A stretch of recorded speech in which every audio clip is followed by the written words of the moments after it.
TED Fund is organizing a strategic research fair to gather and showcase many of the concluded practical research results and technologies, and also to encourage Nigerians, particularly the youth, to step forward for establishing viable enterprises for the provision of goods and services in the country.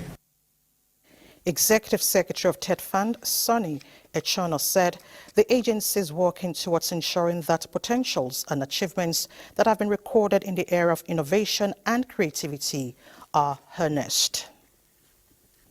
The 15th General Assembly of the African Union of Broadcasters has opened in Gaborone, Botswana, with delegates across Africa. With the theme, The Future of African Media Facing the Challenges of New Technologies and Climate Change, the four-day event was declared open by Botswana's acting president alongside ministers and top government officials. Discussions around the theme will feature 6 panels made up of top broadcast officials, practitioners, academia and experts in different aspects of broadcasting.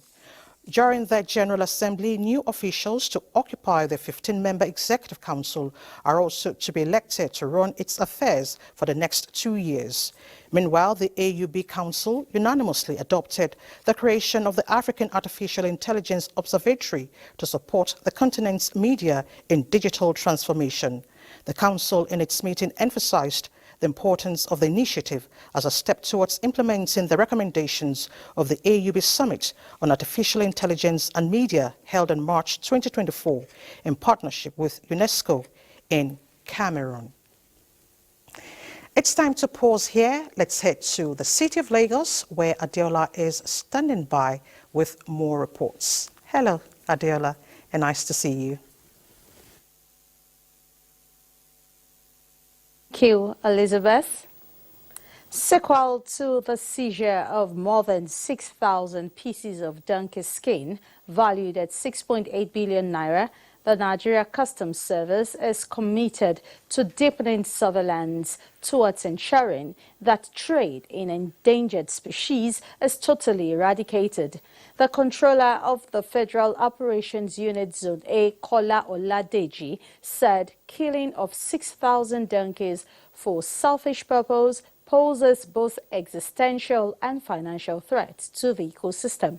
Michael Olaleye reports that 14 suspects were arrested in connection with various seizures in the month of July. Proving its proactiveness in nipping any smuggling activity in the bud, especially in the coming months, is there to the Federal Operations Unit Zone A. And in matching words with action, 70 seizures were made in the month of July. This container stands out simply because of the distinctiveness of the crime involved. The customs said close to 6,200 donkeys might have been killed before such number of skins could be extracted, and if not for intelligence, the consignment intercepted within the port community will have scaled through exports. The pride for the customs is not just about clamping down on the consignment, but resisting temptation of a juicy offer. Money was offered, millions of naira, to the lady officer, but she rejected it. If this container had been loaded and exported, it's gone, and the person will make his money. Ordinary donkey, go to Jigawa, is 350,000 naira. So if they have 6,000 plus, they have killed 6,000 donkeys. Within the period under review, 15 units of imported vehicles were seized. But this particular one is spectacular, as more than 37,000 sachets of tramadol were concealed.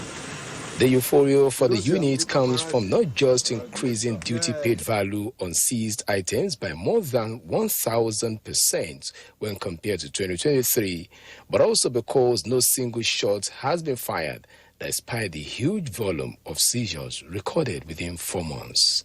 In Lagos, Michael Olaleye, NTA News. Fake news has been a thorny issue exacerbating social tension and undermining trust in credible information sources. With the widespread use of social media, misinformation has increased, thereby causing severe consequences. In this report, Joel Popola takes a look at its impact and how the trend can be curtailed. From false and inciting reports to misleading health information, fake news has become a festering sore, spreading like wildfire. Experts say the era of citizen journalism, which has made everyone assume the role of a journalist, has weaponized misleading information, which many treat as a joke or some sort of prank. Media houses, especially very reputable and like strong-standing media houses, have a responsibility to fact check. Seriously do a research and fact check to ensure fake news is not being amplified. While it takes just a click to spread this unverified information, many swallow this false narrative without verification. Who is the origin of this news? What's the origin? What's the source? Take more measures. We must put more measures in place to curb these things. Media experts say it has become imperative for journalists to rise to the challenge of combating fake news by upholding the highest standards of accuracy and accountability in reporting. We have what is called gatekeeping, and we cannot just release news out there as professionals. So a lot of things are out there that are fake. Anywhere that somebody comes and introduces him or herself as journalist without the ID card that has a number and a pin to say you are a true journalist in Nigeria, they should not be given an opportunity. Any story peddled by such a person should be regarded as fake. An unrelenting enlightenment campaign against the menace of fake news and misleading information, as well as basic media literacy, which includes fact-checking, experts say can mitigate the threat of fake news. In Lagos, Joel Popola, NTA News. And those are the reports from Lagos.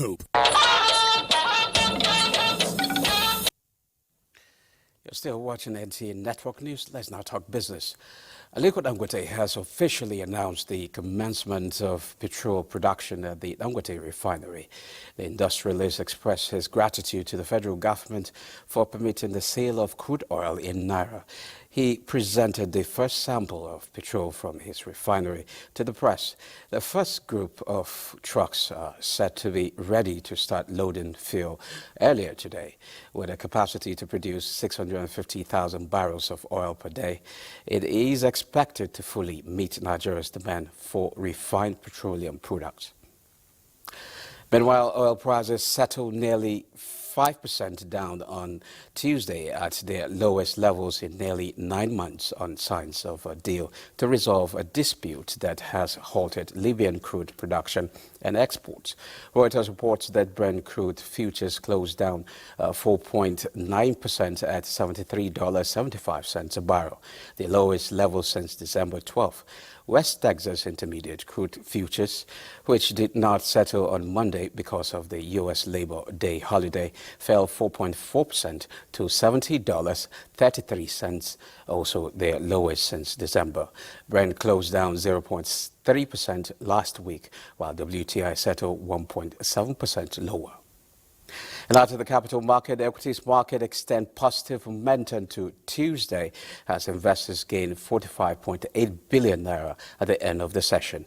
The all-share index climbed marginally to 0.08% to close at 96,873.74 points. At the end of today's session on the Nigerian Stock Exchange, a total of 473 million shares in 12,532 deals corresponding to a market value of 10.4 billion naira were traded. Today's data shows 5% decline in volume, 6% decline in turnover, and 5% decline in deals. Equity capitalization advanced to 55.7 trillion naira. Access Holdings recorded the highest volume of 106 million traded shares, followed by Owando, Prestige Assurance Company, and United Bank for Africa. Well, that's a quick look at businesses. The news continues with Elizabeth after the break. Is coming CTC, Office of the National Security Advisor.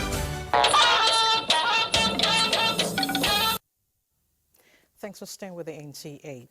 The Federal Ministry of Art, Culture and the Creative Economy is targeting $100 billion in annual revenue and 2 million new jobs by 2030 through international and private partnerships. Gofan Shajik Wine tells us more. Nigerians' vibrant cultural heritage and creative industries are poised for a major leap forward. Driven by the Federal Ministry of Art, Culture and the Creative Economy's bold vision, the ministry's innovative 8-point plan is unlocking growth, innovation and sustainability across creative sectors, with a focus on skill development, policy reform and cultural preservation. We've committed to creating $100 billion to increase the GDP and also creating by 2030 and also creating at least 2 million jobs by 2027.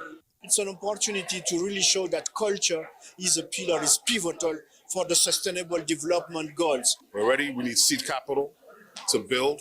But you bring your seed capital, we will reach that $100 billion and much more. What we can do as government is to partner with the private sector, giving it an enabling environment, how we can further have success in this amazing field. The ministry and its partners are committed to creating a thriving creative ecosystem that showcases Nigeria's unique talent to the world and drives sustainable economic growth. In Abuja, Gufan Shaj Ugwanyi, NTA News. Efforts will continue in search for peace in northern Nigeria to return the region on its path to economic prosperity. Leader of the delegation of Coalition of Northern Groups, Bashir Yusuf Ibrahim, said this while presenting report of the coalition to Chairman of the Northern Governors Forum, Governor Muhammadu Inuwa Yaya in Gombe. Emmanuel Akila reports. The coalition, made up of security experts, mostly retired from the Nigerian Armed Forces, the police and diplomats who have represented the country at different cooperations with other countries around the world. They come to understand that the solution to the lingering security challenges in northern part of the country require a collective approach. So we developed a strategy whereby we'll bring everybody together, agree on a common approach with a coordinating mechanism in the Office of the National Security Advisor. But this report extracts the role that we anticipate that the governors will play. The little skirmishes between farmers and herders, which emanated because there was improper management of cattle routes and with the onset of mining activities. What is happening in the northwest is no longer palatable and cannot be conceived. And I'm not surprised that we have such a cream of people, that are focused and determined towards seeing that we overcome this challenge. Governor Muhammad Ino Yahya received report of the group's conference held in January 2024 in Abuja on behalf of the governors of the northern states, pledging critical analysis of the recommendations, praying that when implemented, the region and the country at large would be the better for it. In Gombe, Emmanuel Akila, NTA News. Former President Muhammadu Buhari has placed a telephone call to the Vice President Kashim Shettima to congratulate him on his birthday, saying that his journey from governor to senator and now Vice President has been remarkable. The former president praised for strength and good health for the Vice President to enable him discharge the responsibility of supporting President Bola Tinubu in their efforts to make life better for the citizens and build Nigeria into a strong and virile democratic nation. Similarly, the former president also felicitates with the former secretary to the government of the Federation, Boss Mustafa, as he clocks 68. He says his vision and strong leadership have in no small measure contributed to all that they achieved as an administration, and praise God to keep him happy, safe and healthy. Now let's talk sports, and Bade Adeleye will be our guide. Bade. Many thanks, Elizabeth. Let's begin with the Paralympic Games, as presidential congratulations have been extended to Eniola Mariam Bolaji after the 18-year-old became the first African athlete to win a medal in badminton event of the Paralympic Games. Special advisor to the president on media and publicity, Ajuri Ngelale, in a statement on behalf of President Bola Tinubu, commends Bolaji for her courage and resilience after defeating Oksana Kozina of Ukraine in straight sets 21-9 and 21-9. President Tinubu thanks the young athlete for making the nation proud and describes her as a fine example of resourcefulness, talent and grit of Nigeria's youth. Still talking badminton. In the meantime, Badminton Federation of Nigeria attributes the recent success of Eniola Bolaji to years of hard work, intense preparations and participation in continental and global tournaments. President, Badminton Federation of Nigeria, Francis Obi, is optimistic that Bolaji's achievements will inspire more talent discovery.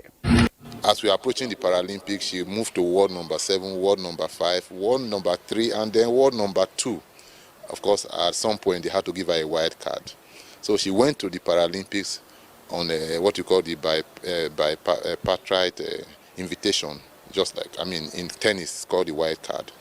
So, so for me, what we needed to do was to try and give us enough support and encouragement and expose her more to international play. Just the right way to go. And of course, with that, we're done with sports. Let's return to Elizabeth. Thank you so much, Bade. Now, the body of late Hajia Fatima Yusuf Yardua, mother of late President Umar Musa Yardua, has been laid to rest in Katsina in accordance with Islamic injunction. Sulaiman Kudugi reports that a federal government delegation led by the Vice President Kashim Shettima and other political stalwarts attended the funeral prayer. That was the funeral prayer for the late Hajia Fatima Musa Yardua, mother of the late former President Umar Musa Yardua, performed by an Islamic scholar, Dr. Aminu Yelmawa. Eminent personalities, including the federal government delegation led by the Vice President, Senator Kashim Shettima, and Katsina State Governor Diko Umar Rada, were among the sympathizers. Other dignitaries include the former Vice President Atiku Abubakar and the presidential candidate of Labour Party in the 2023 general elections, Peter Obi, as well as National Assembly members. They prayed Almighty Allah to forgive the deceased her shortcomings and grant her soul eternal rest, as well as grant the bereaved family the fortitude to bear the loss. We are here at the instance of President Bola Ahmed Tinubu to commiserate with the governor, with the government and the people of Katsina and Nigeria as a whole over the loss of the matriarch. It's a demise that is quite obvious, considering her age. We are grateful to God for sparing her life up to this point in time. Everything told about her was a great life. May Allah forgive her sins and grant her eternal rest. For the deceased family members, late Hajia Fatima Musa Yardua lived a fulfilled life, worthy of emulation.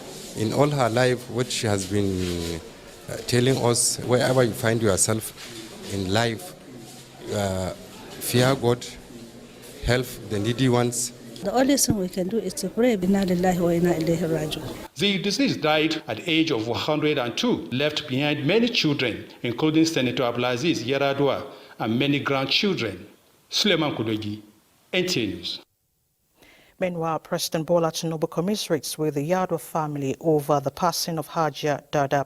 In a statement, the president also extends his condolences to Senator Abdulaziz Musa Yardua, the people of Katsina State, and to the many lives the late matriarch touched.